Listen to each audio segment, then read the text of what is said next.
Alright, what's up guys? Welcome back to my channel sa Poro Day Showbiz Update guys.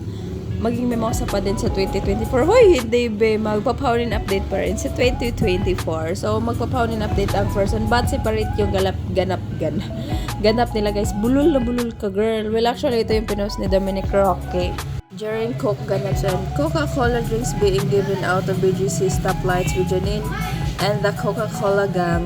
Happy holidays everyone. Hashtag Coca-Cola. Hashtag Coca-Cola Christmas. So, ayan sila guys. Yung sabay sila ni Dominic Roque and ni Janine Gutierrez. Namigay ng Coke sa BGC. Well, actually guys, hanggang ngayon yung pamigay nila ng free Coke guys. December 31. Last pinos yun ng Coca-Cola PH guys. So, ayan sila. So, ayan si Dominic Roque. Well, actually, nakita nyo na nga ito. Share ko na lang din.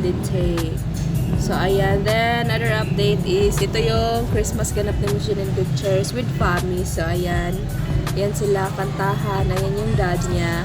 Then, sumunod na kumanta is yung pinsan niya, yung nasa likod. So, ayan siya.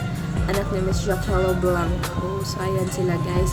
Yan yung ganap ng family ni Janine during Christmas Eve. So, ayan sila. Sumigaw pa nga ng thank you, Ashab. So, ayan siya. Yan yung pinsan ni Miss Janine Gutierrez. Well, actually, sa mga nakakilala. So, ayan. Other update for Miss Janine Gutierrez is, asa taping ata siya kahapon, guys. So, ayan yung latest Instagram update niya kahapon. Nga niya, minayday. So, ayan siya. Then, siguro nga, uuwi na siya ngayon para sa lubungin yung New Year kasama yung family niya.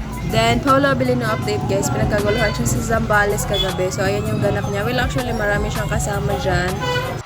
Marami siyang kasabayang guest. So, ayan siya. A gift of life, a night of celebration, and Thanksgiving. And December Avenue, Sponge Cola, Paolo Abilino, Sayon Haranilla, Cyril Manabat, Miggy Jimenez, The Go Girls, Ton Soriano, MC, Divine Tetay. So, ayan sila guys. Yan yung ganap ni Mr. Paolo Abilino kagabi sa Zambales. So, ayan.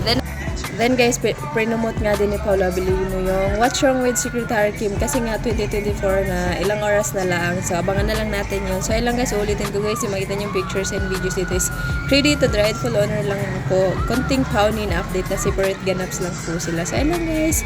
Hope you guys like, share, comment, and subscribe. Love lots. Ingat kayong lahat. Happy New Year guys. So, ayun lang.